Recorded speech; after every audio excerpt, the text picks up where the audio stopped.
Assalomu alaykum. Muzeylar millatning xotirasi, tarix va kelajakni bog'lab turuvchi oltin ko'prikdir. Bugungi shiddatli raqamli asrda jamiyatning muzeylarga bo'lgan munosabati, talabi keskin o'zgargan. Endilikda odamlar muzeylarga shunchaki chang bosgan peshtaxtalar ortidagi eski buyumlarni tomosha qilish uchun emas, balki tarixni jonli his etish, interaktiv, innovatsion texnologiyalar orqali jonlantirilgan holda ko'rish, madaniy horda chiqarish uchun bo'lyapti. Xo'sh, muzeylarimiz zamon talabida o'z vazifasini bajara olyaptimi? Aholini, yoshlarni o'ziga jalb etishda qanday yo'l tutyapti? Muzeylarda qanday masalalarni yechish zarur? Soha oldida turgan ustuvor vazifalar nimalardan iborat? Mazkur tok-shouda shu va mavzuga oid boshqa dolzarb savollarga atroflicha javob beramiz. Studiyaga soha mutasaddilarini taklif qilganmiz. Xush kelibsizlar, muhtaram ekspertlar, soha mutaxassislari.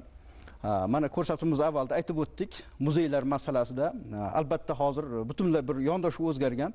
Barcha sohalardagi islohotlarni bir natijasini muzeylar faoliyatida ham ko'ryapmiz. Yondashuvlarni o'zgartirishni ham talab qilyapti. Hattoki buni to'g'ri qabul qilish kerak. Soha mutasaddilarini bu yondashuv o'zgarmasdan turib, bugungi zamon talabida faoliyat yuritish ham mushkul. Men bermoqchi bo'lgan dastlabki savol mana shu muzeylarimizni infratuzilmasi masalasi.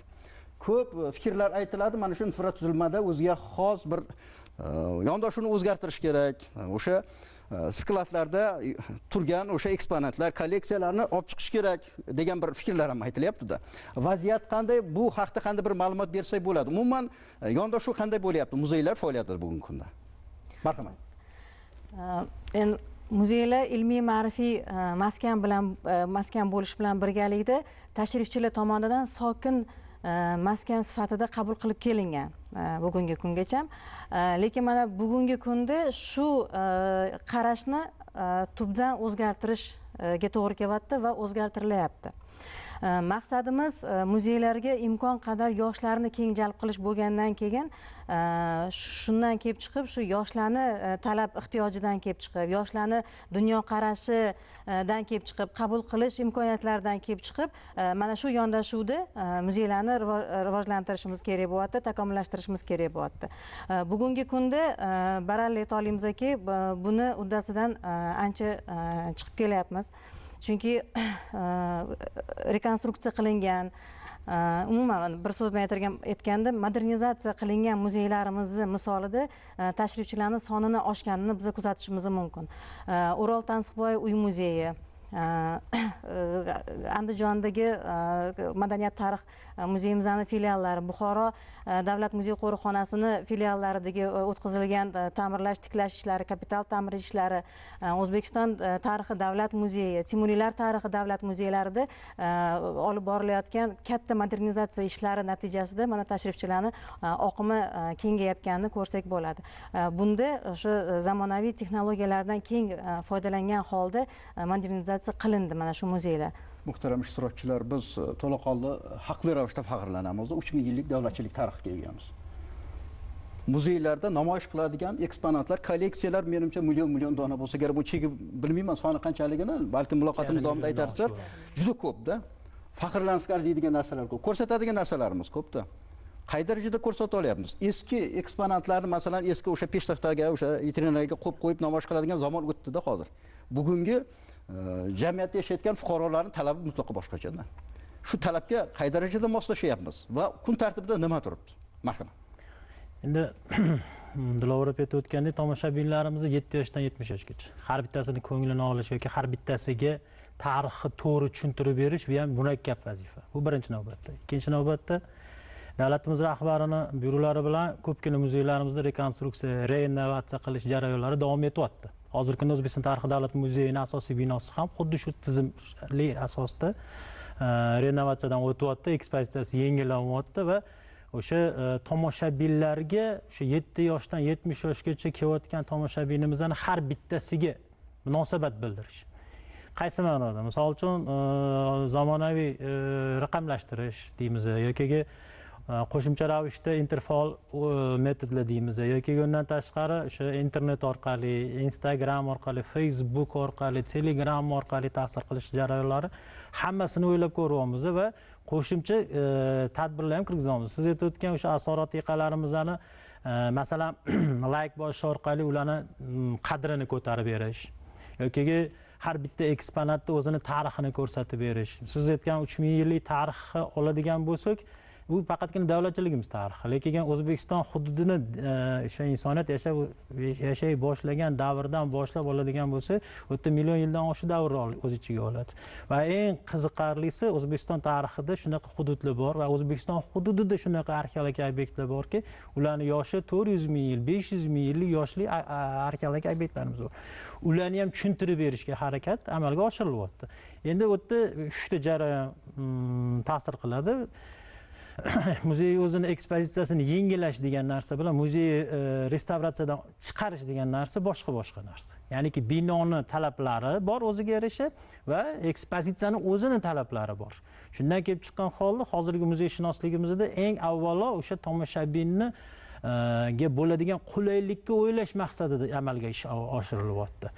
Ya'niki tomoshabin kelganda u misol uchun qayerdadir o'tirib qolib yoki qayerdadir qolib ketmasin, o'sha ketayotgan jarayonni to'liq qabul qila olsin va qabul qilish jarayonida xohlagan o'sha yo'nalishida, misol uchun telefon orqali bo'lishi mumkin u narsa. U narsa o'sha Play Marketda yuklab olingan kartalar bo'yicha bo'lishi mumkin. Undan tashqari audio kit masalasi, undan tashqari o'sha zamonaviy qahramonlarni bilmasliklari ham bor. O'sha qahramonlarni o'zini tiriltirib, o'zini ko'rsatishga harakat bo'lgan harakatlar ham bor oramizda.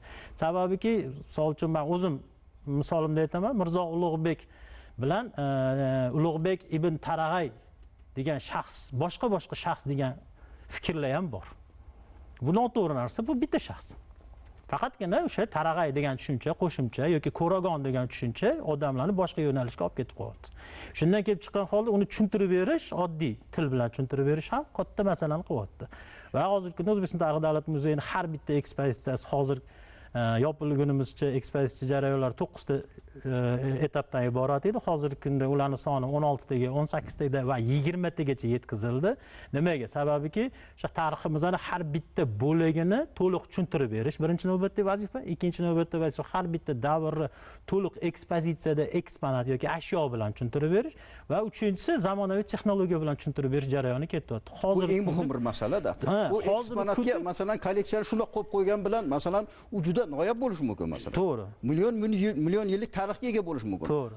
Bu oddiy bir tomoshabin uchun agar o'tib keturadi. Buyumday bo'lib ko'rinadi-da. Shu, o'shanga yarasha ta'sir qila oladigan darajadagi kontent joylashtirish kerak-da. Ta'sir qiladigan o'sha innovatsion texnologiyalarni qo'llash haqida gap ketyapti. Shu. Misol uchun layklash, QR kodlash yoki o'sha jahon durdonalari bilan solishtirish, hamma misol uchun Louvre da Vinchini biladi yoki Pyotr I tangalarini bilishi mumkin. Pyotr I asos solgan Sankt-Peterburgni bilishi mumkin. Lekin O'zbekistonda ham xuddi shunaqa shaharlar borligini, Afrosiyobga o'xshagan, Varaxshaga o'xshagan, Fayoztepaga o'xshagan shaharlar borligi va Pyotrdan ham avvalroq, Yuliy Sezardan ham avvalroq asos solinganligi va ular o'sha yuksak madaniyatda eng yuqori cho'qqisiga erishgan shahar davlatlar bo'lganini tushuntirib bera olish 3 xil yo'nalishda hali aytayotganda amalga oshirilyapti va oxirgi yo'nalish sifatida hozirgi kunda ham amalga oshirib kelyapmiz. Ya'niki texnik, texnologik va raqamlashtirish orqali. Biz endi faxrlanishga arzigulik degan iborani ko'p qo'llayapmiz, bejizga emas-da. Mana qissa bo'ladigan ishlar ekanda. Parijni mana degan o'sha Louvre muzeyida ham namoyish qilindi. Kolleksiyalar borib ko'rsatildi masalan. Albatta. U yerga muzeyga kirish uchun oylab navbat kutar ekanda. Tomoshabinlar. Albatta. Shu darajaga bir muzeylarimiz olib chiqsak bo'ladimi? Shunaqa bir imkoniyat, kolleksiya bor, imkoniyat bor. Bilasizmi, mana shu gapingizga misol tariqasida aytib o'tishim mumkin. Mana prezidentimiz qarorlari bilan juda katta ish Temurlar tarixi davlat muzeyini ham rekonstruksiya qilish ishlari yakunlanib boryapti. Bu rekonstruksiya shunchaki rekonstruksiya emas, balki siz aytib o'tganingizdek, yangi kontentlar asosida, umuman ekspozitsiyani yangi konsepsiya asosida biz joriy qildik. Ya'ni bunda avvalgi ekspozitsiyada Temurlar tarixi davlat muzeyidagi eksponatlar yaxlit tarzda yoki bo'lmasam siz yuqorida aytib o'tdingiz, mana shu oddiy vitrinalarda namoyish etilgan bo'lsa, hozirgi ekspozitsiyada har bitta eksponat haqidagi to'liqroq ma'lumotlar albatta yonida qanaqangidir bir video monitorlarda kontentlar yordamida namoyish etib kelinyapti. Masalan, Amir Temur tug'ilishi bilan bog'liq bo'lgan bir bo'limimizda doimiy ravishda ekskursovodlarimiz masalan Temur tavalludiga oid bo'lgan voqealarni aytib o'tishgan, lekin bugungi kunda esa mana shu voqea video rolik tarzida, kontent tarzida namoyish etib borilyapti. Albatta bu yoshlarga juda ham katta ta'sir o'tkazyapti. Bittagina misol aytib o'taman. Masalan, o'tgan yil yildagi statistikani olib qaraydigan bo'lsak, yil davomida 190 mingdan ortiq tashrif buyuruvchilar kelgan bo'lsa, mana shu Amir Temur tug'ilgan kunida biz 3 kun davomidagina ochiq eshiklar kuni deb e'lon qildik. Shu 3 kunning ichida 10 mingga yaqin tashrifchi tashrif buyurdi va bularning eng katta qismini asosan yoshlar tashkil qildi. Bu sababi chunki yoshlar hozirgi paytda innovatsion texnologiyalar aslida yashashyapti. Ularga o'sha qo'lidagi mobil ilovasi yordamida ko'proq tarixni yoritib berishga, internet orqali tarix yoritib berishga harakat qilishimiz kerak. Va nafaqat mana shu bittagina bo'limimiz, balki har bitta bo'limimizda, u adabiyot bo'limi bo'ladimi, san'at bo'limi bo'ladimi, har bitta bo'limimizda o'sha davrga oid bo'lgan allomalar haqidagi video roliklar, video monitorlarda filmlar namoyish etib borilyapti va eng asosiysi ekspozitsiyamizning so'ngida bu hozirgi paytdagi eng dolzarb masalalardan biri bu Emil Suyf shou xonasini tashkil qildik. Mana shu xonada ham butun Amir Temur tug'ilishidan to vafotigacha umuman davlat boshqaruvidagi barcha tarix bitta video rolik tarzida namoyish etib kelinyapti. Va yuqorida o'zingiz aytib o'tdingiz, mana Luvrga havas qilganmiz, bir necha yillar davomida o'sha Luvrga kirishda navbat kutiladi. Juda ham uzoq davomida kutiladi. Biz asta-sekinlik bilan shu jarayonga kirib kelyapmiz, kirib keldik ham deb aytsak bo'ladi.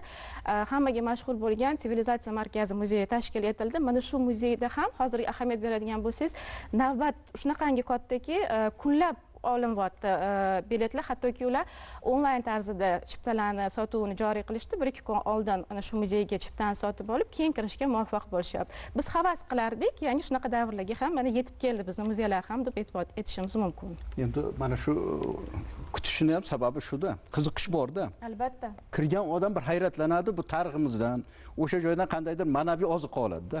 His-hayajonlarni his etishi mumkin, o'sha insonni qalbiga, yuragiga yetadigan eng nozik o'sha nuqtalarga yetib boradigan innovatsion texnologiyalar qo'llanilgan, zamonaviylik bor u yerda. Eng muhimi. Shuning uchun ham haligi juda bir faxrlanib aytamiz, shu tomoshabinlar oxiri keti uzilmaydi, navbatda turibdi. Bu albatta faxr uyg'otadigan bir jihat. Muhim bir masala bizda mana shu tariximiz, o'tmishimiz, umuman muzeylarga qo'yiladigan eksponatlar, kolleksiyalar masalasida juda katta bir ma'naviy merosga egaligimiz ekspertlar, mutaxassislar qayta ta'kidlaydi. Buni aksariyat qismi aholining qo'lida ham-da. O'sha san'at asarlari, o'sha noyob tarixiy o'sha kolleksiyalar. Ularni jalb qilish masalasida qanday bir tizim ishlayapti? Mana muzeyda faoliyat olib borasizlar-da. Sizlarni qancha ko'p kolleksiyalari zo'r bo'lsa, eksponat zo'r bo'lsa, tomoshabin shunchalik ko'p bo'ladi-da. Muzeyni menimcha nufuzi ham shu bilan belgilansa kerak. Qo'yilayotgan eksponat bilan. Marhamat. Muzeylarni fondlarini boyitish muzeylarni oldida turgan eng dolzarb masalalardan, asosiy vazifalardan biri. Yillar davomida, mana asrlar davomida to'planib, saqlanib kelayotgan ashyolarni yanada kengaytirishimiz kerak. Chunki bugungi kunimiz ham 50 yildan keyin, 100 yildan keyin juda katta tarixga aylanadi. Shunday bo'lgandan keyin bugungi kundagi nafaqat asor atiqalarni, hattoki bugungi kunda ham o'zini bir qanaqadir qiymatiga bir ega bo'lgan ashyolarni ham saqlab qolishimiz kerak bo'ladi. Shu hozir davr talabi shuna. Lekin aholimizni qo'llarida saqlanib kelayotgan juda o'ta noyob asor atiqalar ham borligini biz isbotini ko'rib kelyapmiz.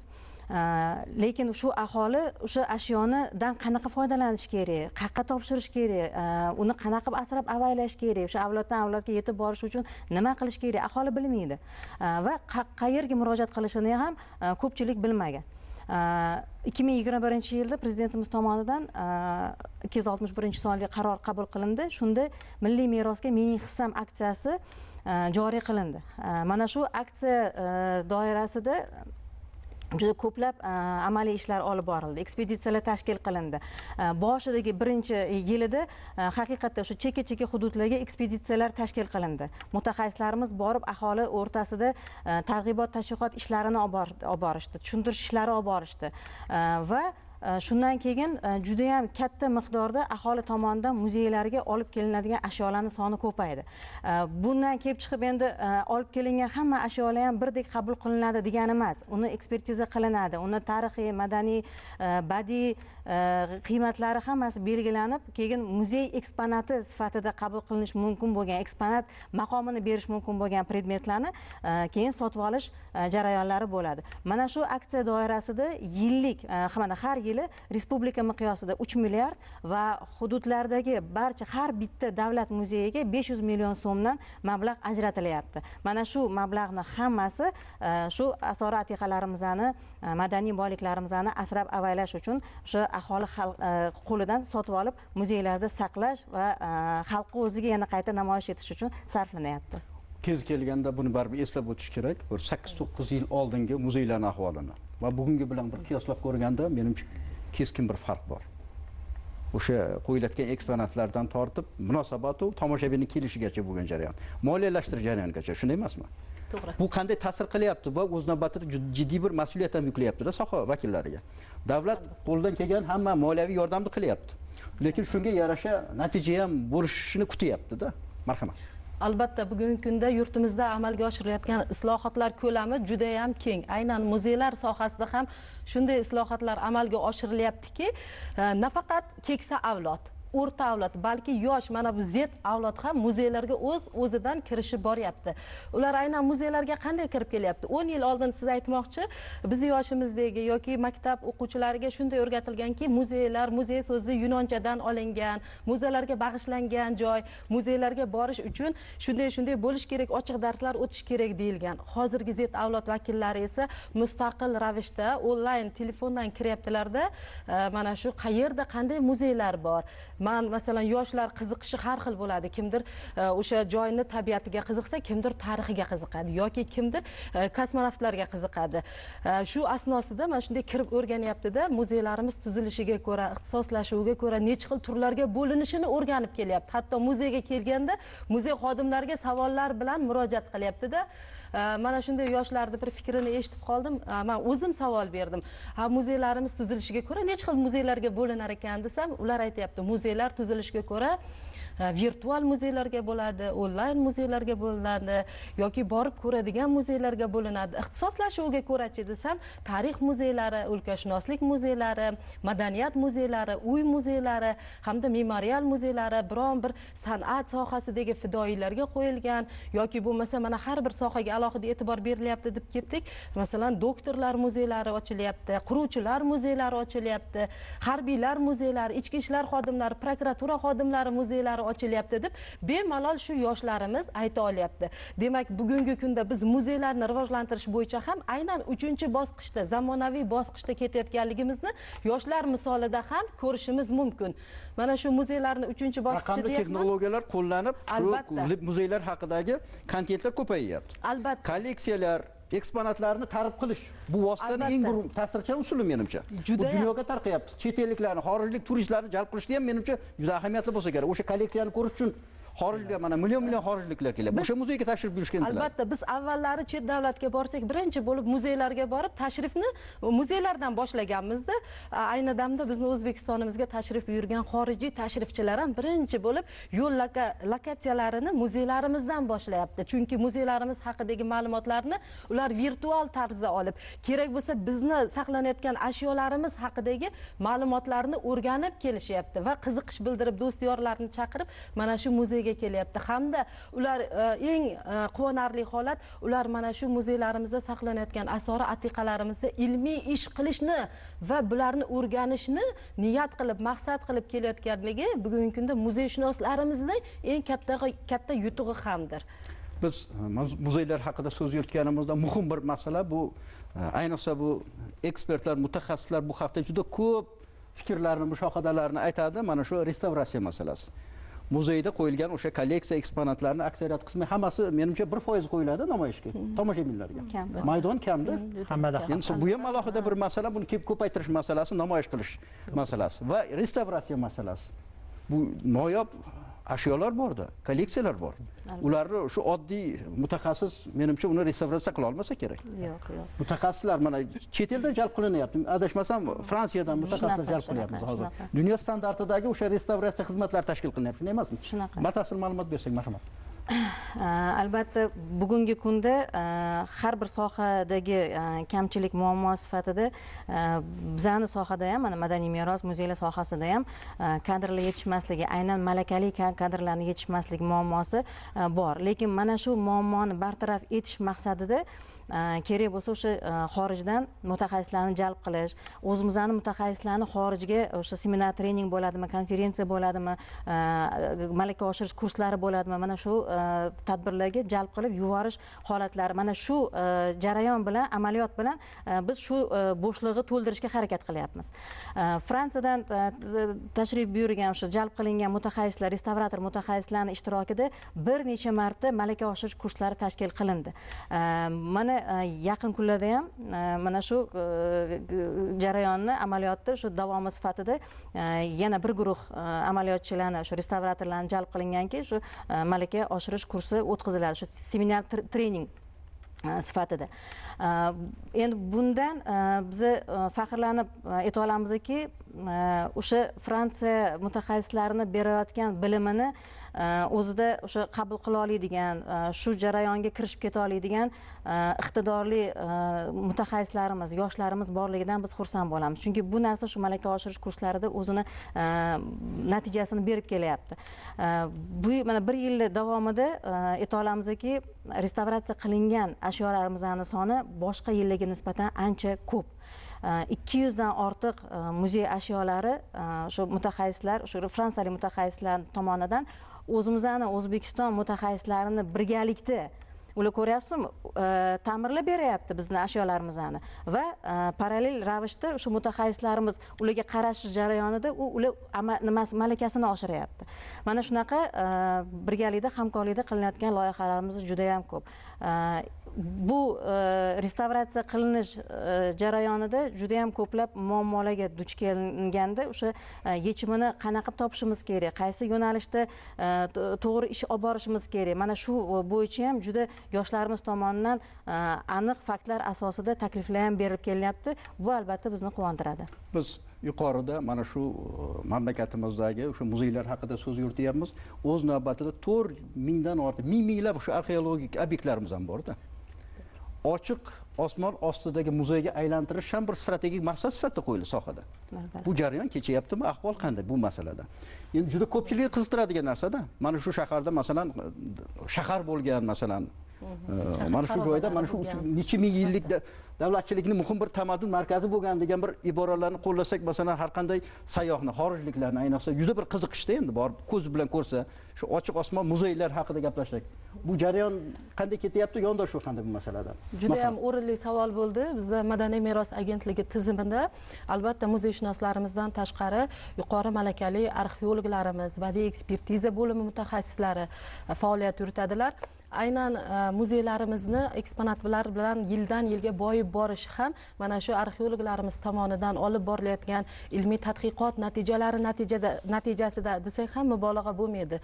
Chunki har bir hududda har yili arxeologlarimiz ochiq varaqalar oladilar va o'zlariga yoqqan, o'zlari reja qilgan yoki yoshligidan ilmimni rivojlantiraman deb mana shu hududda tadqiqot o'tkazaman degan arxeologlar o'zlarini yashab turgan hududlari bo'yicha ochiq varaqalarini oladilar va mana shu yil davomida balki 5 yilgachadir mana shu joyda tadqiqot o'tkazadilar.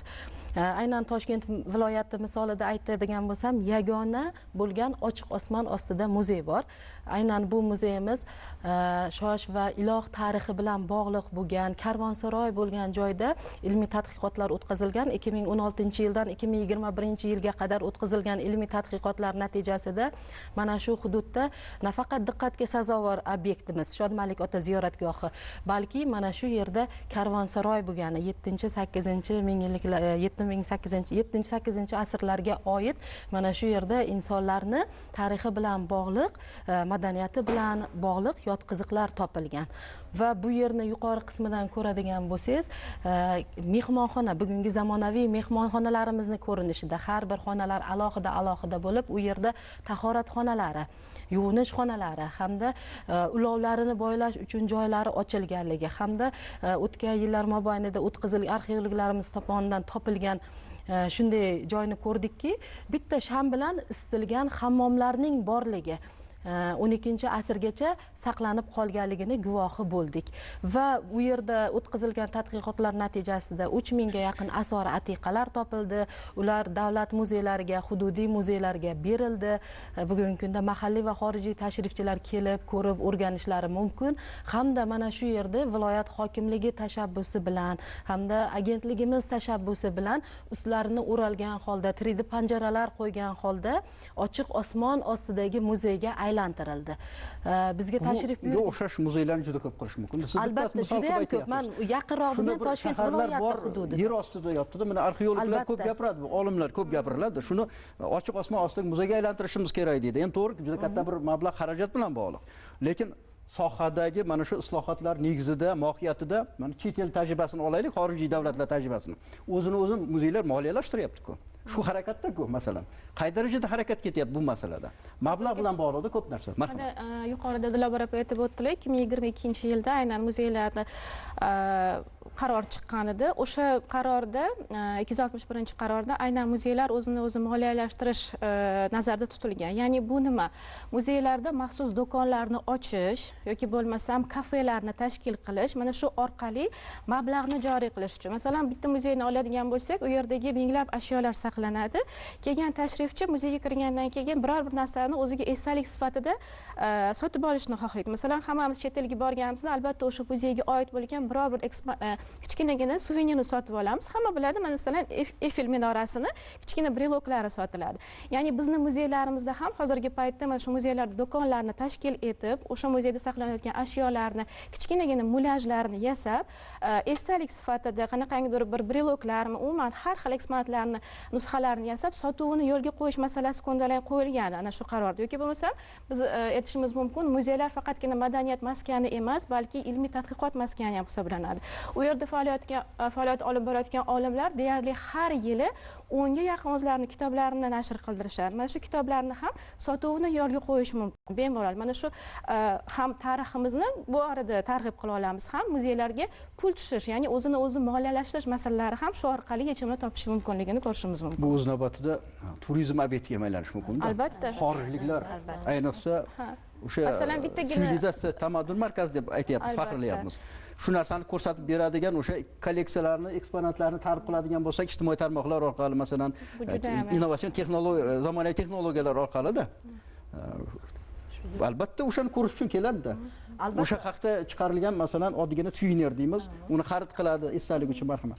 Yoki bo'lmasa, bizlarda saqlanayotgan noyob asori atiqalarimizni replikatsiyalarini tayyorlab qo'yilyapti ko'rgazmalarga. Ko'rgazmalarda turgan replikatsiyani ko'rib ham odamlar juda katta qiziqish bilan kelishadi bu joyda. Muhtaram ishtirokchilar, vaqtimiz chegaralangan, mavzu juda qamrov kattada. Bir xulosaviy fikr aytsak, muddaoyimiz bu platforma orqali yig'ilib fikr berishimizdan muddaoyimiz bizni ko'rib turgan teletomoshabinga albatta mana shu mamlakatimizdagi muzeylar sohasida amalga oshirilayotgan islohotlar natijalari, imkoniyatlar haqida gapiryapmiz-da. Kun tartibida qanday ustuvor vazifalar turibdi, nimani his qilyapsizlar, qanday vazifalarni mas'uliyat sifatida ko'ryapsizlar hozir shu kecha kunduzda. Mamlakat islohotlar maydoniga aylanganda, o'zgarishlar maydoniga aylanganda. Marhamat. Endi 2022-yildagi 261-qaror prezidentimizdan, undan tashqari keyingi davrlarda o'sha muzeylarimizni rekonstruksiya qilish va muzey sohasini rivojlantirish, madaniy meros agentligining vazifalarini rivojlantirish bo'yicha bir nechta qaror va qonunlar qabul qilindiki, ularning asosida asosan o'sha muzeyshunoslik sohasini deyarli barcha sohasini rivojlantirish, ularni punkt keltirib berish. Hozir hamkasblarim aytib o'tgan o'sha muzeylarni moddiy ma'naviy merosini saqlash va uni moddiyligini oshirishi nazarda tutilgan qarorida ham muzeylarni vazifasi sifatida o'sha o'zini o'zi rivojlantirish. Ya'niki, misol uchun Yevropa muzeylari, jahon muzeylarida hamma muzeylar eksponat oldi sotisi bilan yoki o'sha eksponatlaridan turlicha yo'llar bilan foydalanishda yoki sport sohasida foydalanish yoki boshqa yoki davlatda imiji sifatida foydalanishda ham qo'shimcha mablag'lar jalb qilinyapti va buni asosida eng katta ko'ringan narsalardan bittasi bu metsenatlik. masalan islom sivilizatsiyasi markazini vujudga kelishida ham ko'pgina metsenatlar rol o'ynadi. Sababiki o'sha jahondagi O'zbekiston asoratiqalarini yaxshi saqlanganlarini faksimil nusxasini, to'g'ri eksponatni o'zini sotib olish yoki eksponatni o'zini olib kelish imkoni bo'lmasa yoki eksponatni vaqtincha O'zbekistonga olib kelish jarayonini ham moddiy tarafdan qo'llab-quvvatlaydigan insonlarimiz chiqib kelyapti. Va bu o'sha muzeyshunoslik sohasini deyarli barcha sohalarda rivojlanayotganligini va qo'shimcha ravishda bizdan faqatgina o'sha ishlashi, birinchi navbatda, ikkinchi navbatda yaxshi mutaxassislar tarbiyalashi va o'sha mutaxassislar o'zini sohasi bo'yicha katta mutaxassis bo'lib yetishishini harakatini qilishimizni ko'rsatib beryapti. Va bunda biz o'sha muzeyshunoslarni va muzey xodimlarini asosiy vazifasi shunday deb bilamiz. Albatta juda jiddiy bir mas'uliyat ham bor. Buni muloqotimiz mobaynida biz ko'rib turgan teletomoshabin ham anglab yetgan bo'lsa kerak, juda katta bir resursga egamiz-da, ma'naviy resursga, ma'naviy boylikka egamiz. Muzeylarda saqlanayotgan o'sha eksponatlar haqida aytyapmiz. O'sha eksponatlar kolleksiyalarni namoyish qilsak, avvalambor milliy davlatchiligimiz, biz o'zimiz kimligimizni dunyoga namoyish qilamiz. Yoshlarimizdagi o'sha vatanparvarlik, milliy g'urur, ma'naviyatni yuksalishiga xizmat qiladi. Tarixiy xotirani shakllanishiga juda katta bir ta'siri bor. Va qolaversa, eng muhimi bu imkoniyatlarni mana shu namoyish qilish haqida gap ketyapti. Bu o'z navbatida soha oldilariga, sizlarning zimmalaringizga jiddiy bir mas'uliyat yuklaydi. Biz navbatdagi dasturlarimizda mavzuni ba'zi bir qirralariga to'xtaldik. Fikrlashmagan, gapirilmagan o'sha ma'lumotlar haqida tahliliy ma'lumotlarni, muloqotlarni davom ettirishni niyat qilib qolamiz. Ishtiroklaringiz uchun sizlarga tashakkur. Muhtaram teletomoshabinlar, dasturlarimiz davom etadi. E'tiboringiz uchun rahmat.